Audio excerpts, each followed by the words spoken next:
જોઈ રહ્યા છો ગુજરાતની એક એવી ચેનલ કે જે તમારા શહેરના પળે પળના સમાચારો તમારા સુધી પહોંચાડે છે. સ્વાગત છે આપનું A1 અભિક્રાઇમ ન્યૂઝમાં. હું છું એન્કર અર્પિતા પટેલ. ઉપલેટામાં બકરીદ નિમિત્તે વર્ષો જૂની મોહરમની દાંડી અને ચોકારો લેવાની પરંપરા પીરઝાદા ગ્રુપ દ્વારા પુનઃજીવંત કરાઈ.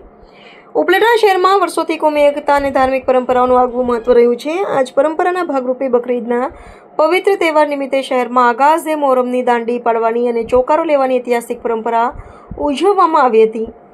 વર્ષોથી બંધ પડેલી આ ચોકારો લેવાની પ્રથાને પીરઝાદા ગ્રુપની આગેવાની હેઠળ સતત બીજા વર્ષે પણ ભારે ઉત્સાહભેર ચાલુ રાખવામાં આવી છે. ઉપલેટા મોહરમ કમિટીના પૂર્વ પ્રમુખ મરહુમ ઇકબાલ મિયા પીરઝાદાના સમયથી આ ભવ્ય પરંપરા ચાલતી આવતી હતી. આ વર્ષે પણ તેમના પુત્ર વસીમ મિયા પીરઝાદા અને પીરઝાદા ગ્રુપના સભ્યોની આગેવાનીમાં બકરીદના તહેવાર નિમિત્તે આગાઝે મોહરમની દાંડી પાડવામાં આવી હતી અને ચોકારો લેવાયો હતો. આ ધાર્મિક પરંપરા પુનઃ શરૂ થતાં સ્થાનિક મુસ્લિમ સમાજમાં ભારે આનંદની લાગણી જોવા મળી રહી છે.